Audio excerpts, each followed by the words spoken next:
Meanwhile, the ballots are shaping up, and here to talk a little bit about that from the Calhoun County Clerk's office, Ann Norlander and Teri Loew. Good morning, ladies. Good morning. You've been busy, as usual. Election Central. Yes, that's right. I woke up, I think it was at midnight, and I looked at my email. Bad thing to do. First of all, don't do it. Keep the phone away from the nightstand. But I did. I opened my email, and there was an email from Teri with all her notes for today. This is a lot to keep track of. There's a lot going on. There is. So let's talk about May 3rd first, because it's closer, it's coming sooner, and it's a little less complicated than what comes after that, right? Less complicated, but very important. Yes. 1 week from today, there'll be no offices on this ballot, only proposals. Right. We do have 12 precincts open for voting in Calhoun County, plus another 2 over in Jackson County, where we'll be voting on election night. Burlington Township has a library millage proposal, and this proposal was on the ballot in March. It didn't pass. They're trying one more time, and if it doesn't pass, the library in Burlington will probably end up closing. Oh, my. The Albion Public Schools has the annexation proposition. Big deal, yep. And we have a little over 7,000 registered voters that can be voting in 7 precincts that will be open and reporting results. And then, excuse me, right here in Battle Creek, Lakeview School District has 2 separate bond proposals, and nearly 17,000 registered voters will be voting in 6 precincts, open and reporting results. One of those proposals is additions to school buildings, refurnishing buildings for instructional technology, and improving sites. So this is a 1.6 mils. For each $1,000 of taxable evaluation for a maximum of 30 years. And the second bond proposal is in addition to the auditorium at the middle school and for athletic facilities and the middle school site. And this is a 0.33 mil on each $1,000, and that's for a maximum of 30 years. We did talk with the superintendent in Lakeview a few weeks ago now, and so you can find that if you click me on the WBCKFM.com website. Just look back. You'll see that. If you're listening to this by way of the website later, there'll be a link in the story there to it. You can hear what he says about that. Now, if you want to see the proposal language, all you have to do is go to the web, right? Yep. We have it posted on our website, co.calhoun.mi.us. And on the elections page, you'll find lots of information that you are wondering about. Good. And the polls are open from 7 a.m. to 8 p.m., and we will be reporting unofficial results on election night as soon as they come in, shortly after 8 o'clock. Yeah, boy, and, polls open 7 a.m. to 8 p.m., and then you start reporting results right away. That's automation for you, right? Works quickly. So that's May 3rd. That's a week from today. Burlington Township Library, Albion Public Schools annexation, Lakeview School District bond proposals. Those are the only 3. Yes. So this is just sort of a warm-up act, I guess. Important, but still, when you consider what comes next in August, it's huge. And we'll talk about that when we come right back on WBCK. It's Tuesday, April 26th, and in a week, that May 3rd election. And then in August, we really get serious. And so we're here with Ann Norlander and Teri Loew talking about that from the clerk's office in Calhoun County. Okay, there was a little big discussion here where we're starting. Where are we going next? Where do we want to go here? And what are we doing here, right? Yeah. Let's start with the August 2nd. Let's start with the presidential election year that we spoke about. Right. Before we get to the general election, the primary is August 2nd, and the primary is done to nominate candidates to move on to the November election. This ballot was described by Bill Ballinger last week as massive. And it is big, isn't it? And it's historic in many ways. We have 7 of our 9 judicial candidates up on the ballot for re-election. The Democrats and Republicans have each put together a full slate of candidates for this election. So it is historic in that regard. What we're going to find on the ballot is state offices, representative in Congress in the 3rd District. Incumbent Justin Amash has a Democrat opponent. Representative to the state legislature, John Bison in the 62nd, has a Democrat opponent. And representative of the legislature in the 63rd District has a Democrat opponent. So then we moved down to our county-wide offices, our prosecuting attorney, our sheriff, our clerk and register of deeds, our treasurer, and our water resources commissioner are all challenged. Wow. Is that unusual to see that many challengers? I think it's indicative of what we see going on at a national level. People that are people motivated. are energized and Yeah. they're angry, and they, I think they just think that they can put their name on the ballot and go to town. So yes, we've never seen anything quite this large. Okay, interesting. All right, and there are some county commission races come August as well. August, yes, they will be nominated as well. Kathy Sudan has a Democrat opponent. The incumbent Carla Reynolds has a Republican opponent. District 3 is Jim Hodsmith's seat. It's open, and so that there are three people running in that, 2 Democrats and a Republican. Okay. In District 4, the incumbent has 1 Republican opponent and 2 Democrat opponents. Incumbent Republican Chair Derek King has a Democrat opponent. Blaine Van Sickle's seat is not seeking re-election, and there's 1 Republican and 1 Democrat who have filed. Okay. In 7, both parties will have a primary election. Incumbent Michael Bierman will have 1 Republican opponent, and there are 2 Democrats. So anytime there are 2 of anything, the primary will weed it down to 1. So there is a lot of narrowing that's going to go on here in August. And the reason we're, of course, telling you this now is because, of course, the deadline to file passed recently. So now we know exactly the way these things are shaping up. And so we're indicating to you now about that. You referenced, and the judicial offices, 7 of 9 judges' positions will appear on the ballot. Big That's deal. because of retirements. And then the governor is appointed, so those gentlemen and women have to fulfill the term that was presented to them. And so if you want me to read this list, I can. Well, we can quickly talk about the different districts and circuits, of course. Okay. So how about the 3rd?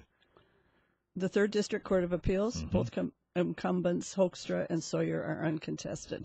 Okay. And you will find this to be almost the case, but not quite. Right. 37th Circuit judge will be 4 judges, 3 positions appear on the ballot. Wow. Conrad Sent retired. John Hallisey was appointed, so that will be an incumbent position as marked on the ballot. Judge Hallisey is the only candidate who has filed. Alan Garbrecht retired in 2013. Brian Kirkham was appointed and then elected in 11-13. It's an incumbent position and will be for a full 6-year term. This position is also uncontested. Judge Stephen Miller's term expired this year, and he's not able to run again because judges are termed out at 70. It's an open seat, a 6-year term. 4 candidates have filed and will appear on the August primary ballot. Okay. So the 2 highest vote getters will move on to the November general election. All right. 10th District Court, 4 judges, 3 positions appear on the 2016 ballot. John Hallisey, of course, was just appointed to the Circuit Court, so recently Paul Beardsley was appointed to this position by Governor Snyder. He will appear as an incumbent, but to a partial term of 1/1/2021, but he has an opponent and for the general election. That's not usually the case. Sam Durham's term expires this year. He will run uncontested for a 6-year term. Judge John Holmes retired in 14 in July 2015. A wonderful human being, Jim Norlander, was appointed by Governor Snyder. Judge Norlander will be seeking the incumbent partial term ending in 2019 without an opponent. And Judge Frank Lyon's term expires in 2021, so this position will not appear on the 2016 ballot. And Michael Jacquinette, who is our probate judge, has filed for another 6-year term with no opponents. One of few with no opponents. Wow. Okay. So yeah, this has now solidified, given what given that the deadline is now passed. So we're clear on all this. By the way, these things are on your website, right? Yes, they are. And we will include them on ours as well, Right. so you'll be able to see that also now that we're clear on what that's about. We'll come back in just a second and talk a little bit more about August, which is that magic day when we cross a threshold and make progress toward November. That's coming up in just a second. 8:20. WBCK Clerk and Norlander is here, and Director of Elections Teri Loew. in the clerk's office. So this is an open primary in August, right? It is. Voters will be given the ballot with a column heading Republican Party candidates and a column listing the Democrat Party ballot. So unlike the closed primary, presidential primary we just had in March, voters are not required to request a particular ballot. They'll receive one ballot, and then in the privacy of their voting station, they decide which party they wish to participate in by voting only in that particular column in the partisan section. So if they vote for candidates in both, it's considered a crossover vote, and the machine's going to send it back to them and alert them that they've done this and give them a chance to revote another ballot. I see. And that probably happens when you feed the ballot into the machine. Does it happen that instantly? And you hear this little noise, and it's very embarrassing. And you have your choice to either take another ballot or exit through the door. I see. Whichever you choose. Now, with the August ballot, there's 3 sections to it. Not only the partisan section, which we're talking about here, but also the nonpartisan, and there'll be a proposal section.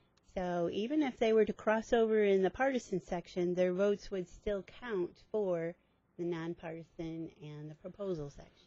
But that crossover invalidates that portion of the ballot if they do it. Yes. So the embarrassing noise, and then it doesn't count. So do your homework. Right. Research your candidates and know their qualifications, and then stay within the party of your choice.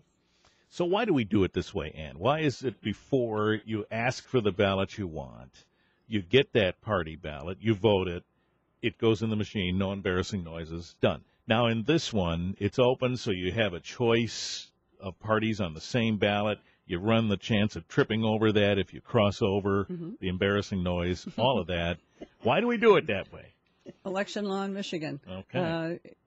Like we have 83 counties, and 83 counties do things differently. We have 50 states, and 50 states do everything differently, as we've seen from presidential caucuses to elections in Michigan.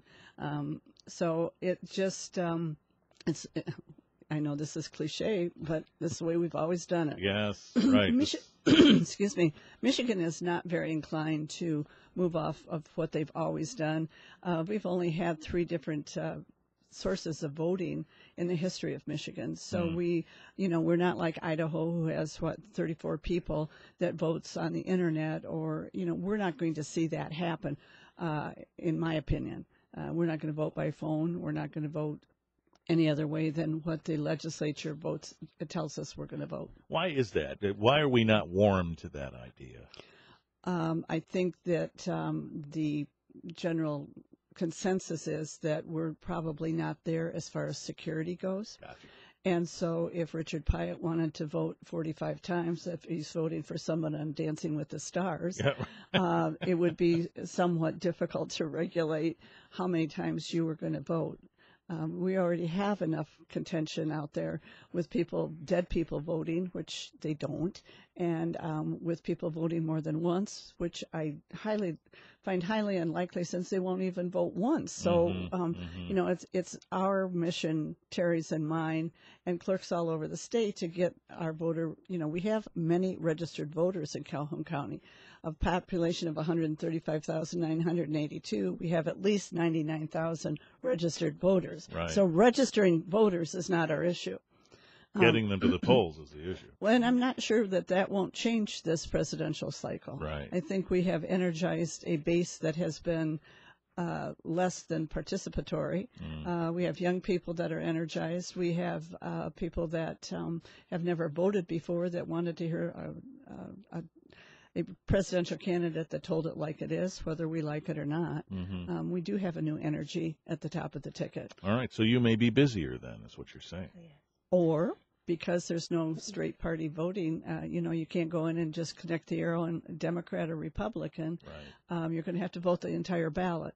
And as Teri said before, we would hope that our voters would do their homework before they get to the polls. There's plenty of experiences out there and sources out there to educate our voters. So I have watched voters come into the polls that don't have a clue what's on the ballot, and it's going to be a big ballot. That's a little frightening.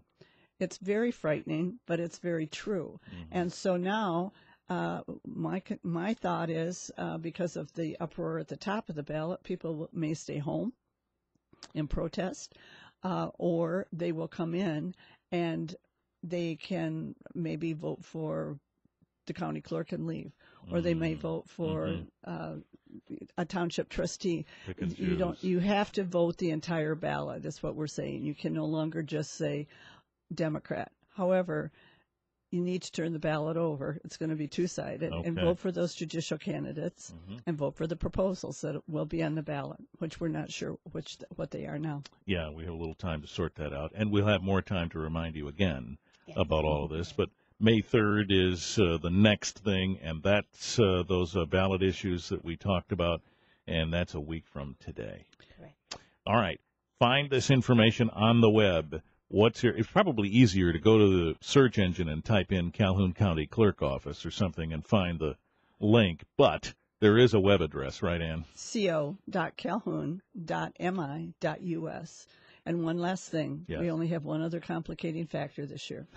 The Olympics start on August 2nd. Another reason to stay home. And another reason why people may stay home and watch track and field rather than run to their polls. Oh, man. Now, see, I'm all for Olympic fans, but, you know, that sort of ranks up there with I have to stay home and wash my hair or something, isn't it? I mean, exercise your right to vote. That's right. Just do it. All right. Thanks to the both of you. We'll talk again soon. Okay. Thank you. And Norlander, Teri Loew here on WBCK 820.